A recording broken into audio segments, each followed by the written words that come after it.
बिस्मिल्लाहिर्रहमानिर्रहीम। लाखों करोड़ों दुरूदो सलाम मोहम्मद मुस्तफ़ा सल्लल्लाहु अलैहि वसल्लम और आले मोहम्मद पर। मैं हूँ उमर दराज गोंदल।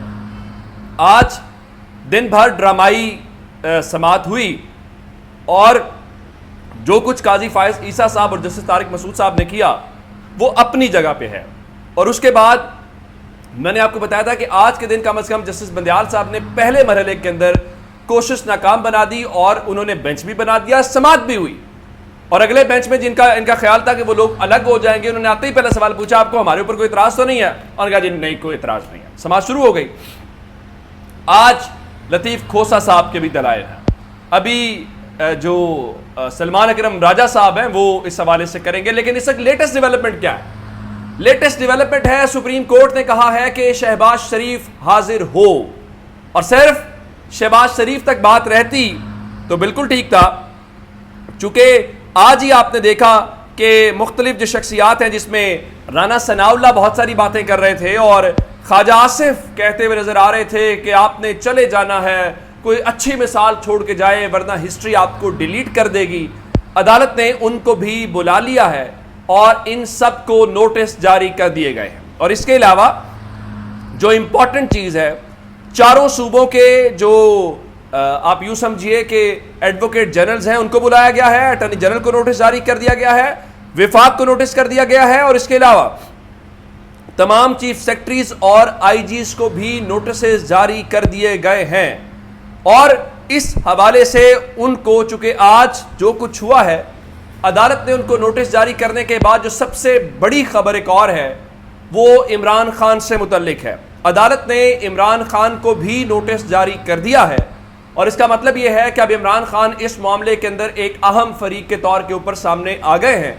अब आते हैं इस बात के ऊपर कि अदालत ने आज मजमूई तौर पे जो इस वक्त ऑर्डर है 3 सफ़ात के ऊपर मुश्तमिल आज का शॉर्ट ऑर्डर जारी किया है। और सुप्रीम कोर्ट ने बुनियादी तौर पे इन सब को नोटिस जारी करने के साथ साथ जो इस वक्त पहला सवाल ये रखा है कि बताया जाए कि इस वक्त कितने जो है वो लोग सिविल और मिलिट्री कस्टडी के अंदर हैं इस मद के अंदर के उन्होंने जो भी 9 मई के हवाले से मामला आता है। पहला सवाल ये है। दूसरा बात ये है, आप ये बताया जाए कि कितने खवातीन और कितने कम उम्र जो लोग हैं वो इस कस्टडी के अंदर हैं। और फिर सबसे इंपॉर्टेंट सवाल जिसके ऊपर हम सब, खासकर जर्नलिस्ट जो थे, हमारे दोस्त वो अरकम शेख हैं, वो बेचारा वहाँ पे खड़ा होकर कह रहा था कि ये कवरेज कर रहा हूँ, मैं अंदर नहीं जा रहा। और उसकी वालदा, उसकी मिसेस बेचारी जो है वो हम रोज़ाना उन पर, हमें पता है वो किस मुश्किल से गुजर रहे हैं। तो अदालत ने कहा है कि how many advocates journalist are in civil and military custody. तीसरा सवाल ये पूछा गया है कि आप ये बताइए कि मजमूई तौर पे कितने सहाफ़ी और वकील जो हैं इस वक्त आपकी कस्टडी के अंदर हैं और इनको कल सुबह 9:30 बजे बुला लिया गया है। अब मैं आपको बता देता हूं कि इसका मतलब यह है कि अब इनको फ्रीकैन को नोटिस जारी करके इनके जवाब, इनका मौक़िफ़, वो सारा कुछ तलब कर लिया गया है। अब ज़ाहिर है कल इस्लामाबाद के अंदर तलबियाँ बहुत सारी हैं। मुमकिन है कि इमरान खान कल तोशा खाना केस के अंदर जाएंगे नैब के अंदर और उनको मुतल्लिका दस्तावेज़ात साथ लाने की हिदायत की गई है। उनको पहले भी बुलाया जाता रहा है, वो नहीं पेश हुए, अब तक वो सिर्फ अल-कादिर ट्रस्ट के अंदर पेश हुए हैं। तो अगर इमरान खान कल जाते हैं और अभी तहरीक इंसाफ की जानिब से नहीं बताया गया कि वो जाएंगे कि नहीं जाएंगे, तो तोशा खाना में नैब के सामने भी पेशी हो जाएगी। और इसके साथ वो चाहें तो कल सुप्रीम कोर्ट चले जाएं और सुप्रीम कोर्ट के अंदर कल अदालत के सामने खुद रूबरू अपना मौक़िफ़ भी पेश कर सकते हैं। लेकिन परेशानी बहुत ज़्यादा है। और परेशानी क्या है? परेशानी ये है कि शहबाज शरीफ फ्रांस के दौरे के ऊपर हैं और बताया गया है कि जनाब शहबाज शरीफ जो हैं वो कल फ्रांस से लंदन पहुंचेंगे और लंदन में उनका 3 रोज़ का क़याम होगा और वो नवाज शरीफ से आइंदा आम इंतखाबात और निगरान वज़ीर आज़म के नाम के ऊपर मुशावरत करेंगे। और इसके अलावा बताया है मुस्लिम लीग नून के सदर नवाज शरीफ से मुलाकातों के अलावा उन जो सीनियर लीगी क़यादत है वो भी वीडियो लिंक के ज़रिए शरीक होगी, जिसमें सीट एडजस्टमेंट दीगर मामलात को देखा जाएगा। बिल्कुल ठीक है, इसमें कोई शक नहीं है। और उधर एक और आपको बात बता दूं कि जहांगीर खान तरीन ऑलरेडी लंदन के अंदर मौजूद है। अब उन्होंने अपने दस्ते रास्त ओन चौधरी को भी बुला लिया है। यहाँ पे पाकिस्तान में खबरें चलवाई जाती हैं, दावे किए जाते हैं, लेकिन अमली तौर पे बहुत कम किया जाता है। हमें बताया गया था कि नोमान लंगड़ियाल और ओन चौधरी को फौरी तौर पे कहा गया है कि आप काबीना से अलग हो जाए, और उन्होंने कहा हम किसी की बी टीम नहीं है, हम किसी के इत्तेहादी नहीं है। लेकिन ओन चौधरी और नोमान लंगड़ियाल ने इस लम्हे तक भी इस्तीफ़ा नहीं दिया, तो कौन माने कि इस्तेकाम पाकिस्तान पार्टी जो है वो नून लीग की बी टीम नहीं है। और जहांगीर खान तरीन ने नवाज शरीफ मुबैना तौर पे नवाज शरीफ के शय के ऊपर, इशारे के ऊपर, ख्वाहिश के ऊपर या चाहने के ऊपर ये पार्टी बनाई है। तो अब ओन चौधरी, जहांगीर खान तरीन भी वहीं पे हैं, शहबाज शरीफ भी वहीं पे है, तो उम्मीद है कोई मसले का हल निकल आएगा। अब चूंकि सुप्रीम कोर्ट से भी बुलावा आ गया है तो अगले 3 रोज तो शहबाज शरीफ वहीं पे होंगे, तो इस बुलावे के दौरान क्या रद्देमल आता है मैं आपको बता देता हूँ। नून लीग ने आजकल एक शख्स रखा हुआ है और उसको मनसब दिया हुआ है, और उसका काम क्या है? महाजराई करना, लड़ाई करना, प्रेस कॉन्फ्रेंसेस ऐसी करना, जुमले कसना। और उसका नाम क्या? उसका नाम इरफान कादिर है। और इरफान कादिर क्या कह रहा है जी? वो कह रहा है जी मिलिट्री ट्रायल के खिलाफ इस 7 रुकनी बेंच का फैसला कोई भी नहीं मानेगा। तो आप बता देना आपको सुप्रीम कोर्ट में कौन सा जज चाहिए? यानी 9 रुकनी बेंच बनाया चीफ जस्टिस ने, 9 रुकनी बेंच के अंदर 7 सीनियर जजेस को शामिल किया। और सीनियर जजेस यूं नहीं pick and choose, number 1, number 2, number 3, number 4, number 5, number 6, number 7, जिसमें 6 मुस्तकबिल के चीफ जस्टिस हैं, 2 जजेस मजीद शामिल किए। और उसमें से अगर 2 सीनियर जजेस चले गए हैं तो ये चीफ जस्टिस का कसूर है।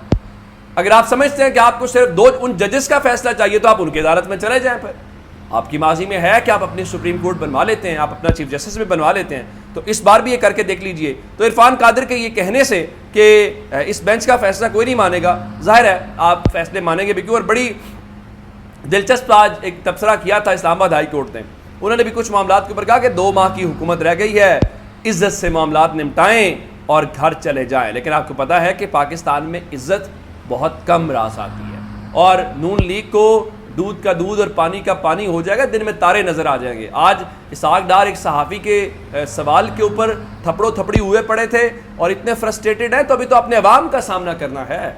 अवाम में जाएंगे तो क्या करेंगे? आपको दूध का भाव मालूम हो जाएगा, ज़रा आए तो सही, आपको पता चल जाएगा कि दाल आटे का भाव क्या है और सारा कुछ उस हवाले से। अब ज़रा मामलात इनके देखिए कि मजमूई तौर पे सिचुएशन क्या है।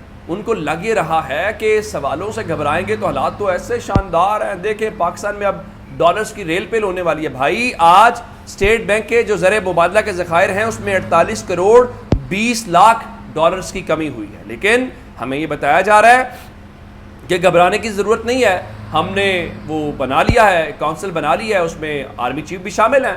तो अब देखिए 100 समथिंग जो है वो डॉलर्स की इन्वेस्टमेंट आ गई है। ये हम बरसों से सुनते आ रहे हैं, ऐसा ही है जो उसके बुनियादी पैरामीटर होते हैं किसी मुल्क में इन्वेस्टमेंट के। और ये जितनी इन्वेस्टमेंट के दावे किए जा रहे हैं ये सारी गवर्नमेंट की इन्वेस्टमेंट है। इन्वेस्टमेंट वो होती है जब प्राइवेट इन्वेस्टर आता है, और वो क्यों आता है? कोर्ट्स की वजह से, वो आता है स्टेबिलिटी की वजह से। जिसके अंदाजा लगाइए कि इस वक्त आप सबको लोड शेडिंग का सामना करना पड़ रहा होगा। मुल्क में बिजली का शॉर्टफॉल 7700 मेगावाट तक पहुंच गया है और मजमूई पैदावार जो है 19200 मेगावाट है, और लोड शेडिंग है। और जो पूछा जाता है जी क्यों बिजली आप वो लोड शेडिंग करें, जी बिजली चोरी होती है। सो जो बिल देते हैं, जिन इलाकों में जो लोग बिल देते हैं उनको सजा दी जाती है किस बात की?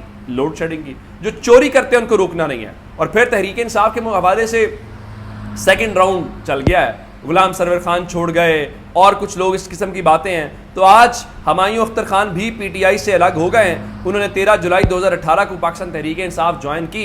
तहरीक इंसाफ ने उनको टिकट भी दिया। मेरा ख्याल है तहरीक इंसाफ और इमरान खान को भी सारे मामले से सबक सीखना चाहिए कि वो सनम जावेद हूँ, तैयबा राजा हूँ, वो लोग जो डट के खड़े हैं। अब जब आप पे अच्छा वक्त आए, आप हुकूमत आए, इक़्तिदार आए, तो कम अज़ कम जो डट जाने वाले लोग हैं, जो आपके लिए कुर्बानियाँ देने वाले, उमर सरफराज चीमा जैसे, उनको याद रखिएगा। इन मौका परस्तों को मौका न दीजिएगा। अपना बहुत सारा ख्याल रखिएगा। खुदा हाफ़िज़।